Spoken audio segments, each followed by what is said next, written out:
안녕하세요. 오픈마인드입니다. 오늘 나눌 주제는 정말 중요한 이야기입니다.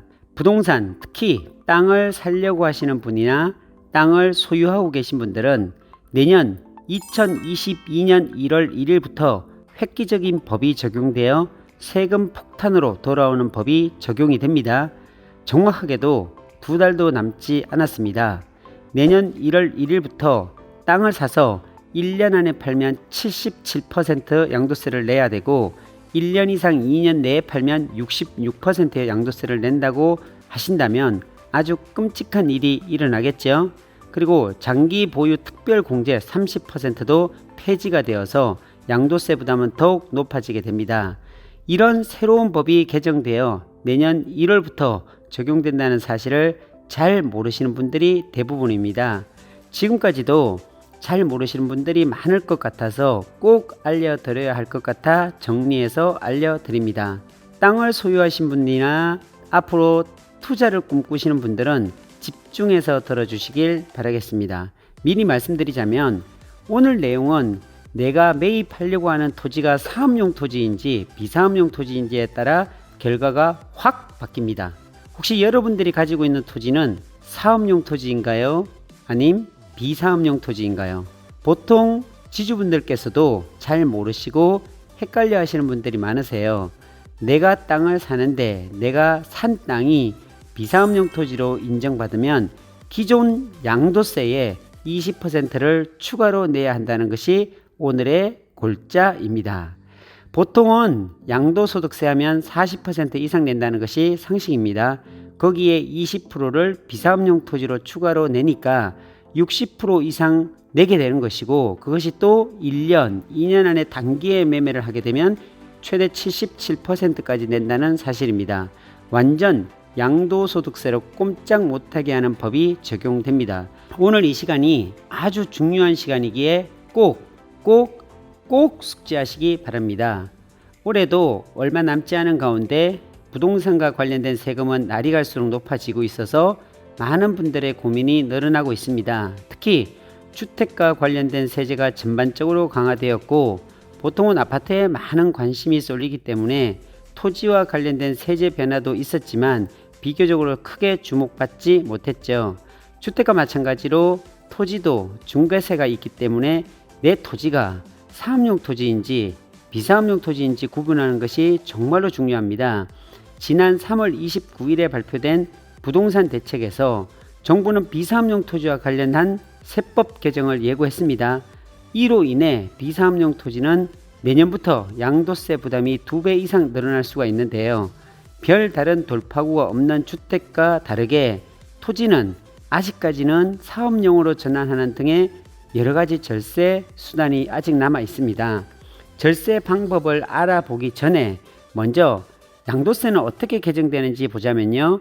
내년 1월 1일 양도하는 토지부터는 2년 미만 보유 토지를 차익의 60%, 1년 미만 보유분은 70%를 양도소득세로 걷는 것이 핵심입니다. 거기에 지방세 10%를 추가하면 2년 안에 66%, 1년 안에 77%라는 것입니다.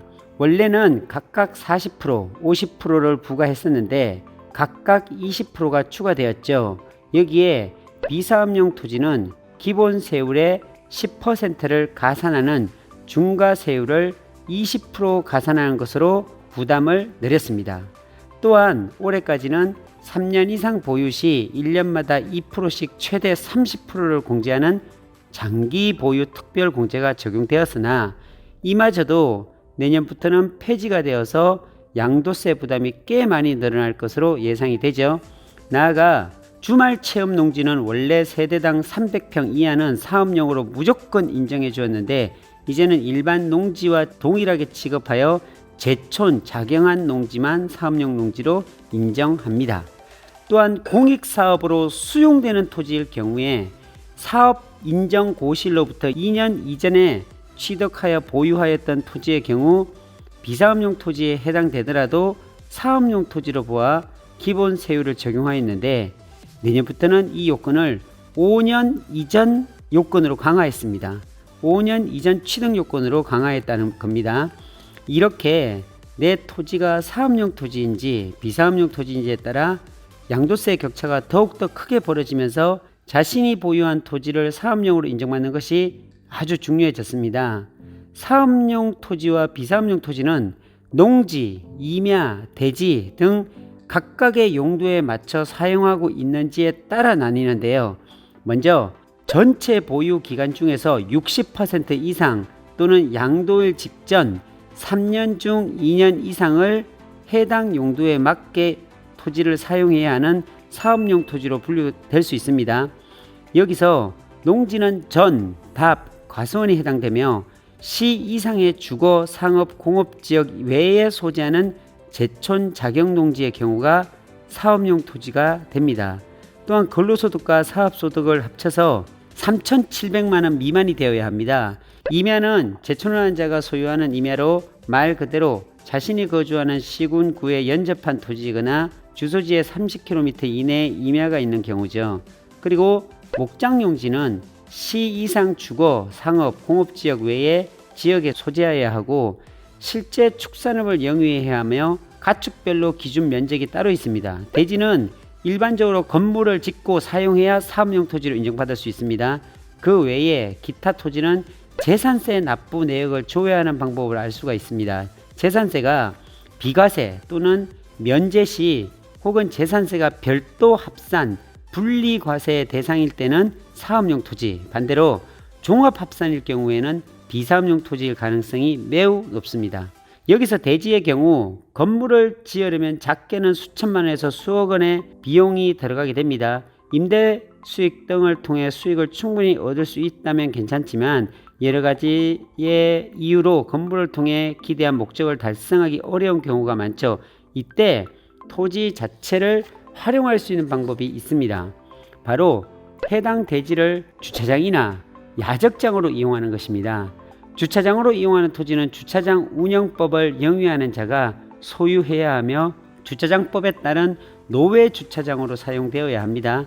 또한 토지의 가액에 대한 1년간 수입 금액의 비율이 3% 이상 되어야 하고 자신이 직접 주차장을 운영하는 것이 아닌 주차장용으로 임대하는 경우와 농지를 임의적으로 주차장 사용 시에는 비사업용 토지가 됩니다.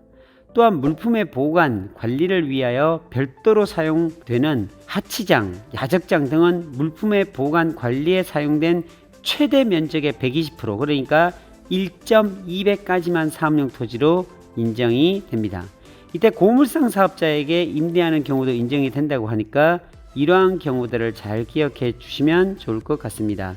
오늘은 부동산 투자에 있어서 꼭 짚고 넘어가야 할 양도세에 대해서 알아보았는데요. 아무리 수익이 많이 났다고 해도 양도세로 헌납해버리면 그렇게 기분이 좋을 수가 없겠죠. 탈세를 하면 안 되지만 절세는 반드시 필요한 것 같습니다. 몰라서 많이 세금을 내는 것과 잘 알아서 세금을 줄일 수 있다면 아주 현명한 사람이 될 수 있다는 생각이 듭니다. 앞으로도 주택과 더불어 토지에 대한 규제 또한 점점 더 강화될 것으로 보이지만 아직 절세할 수 있는 여러 가지 방법들이 남아 있기에 꼼꼼히 공부하셔서 내 토지를 어떻게 사업용 토지로 전환할 수 있을지 어느 시기에 양도하는 것이 가장 적절할지를 잘 판단하시길 바라겠습니다. 오늘은 여기까지입니다. 감사합니다.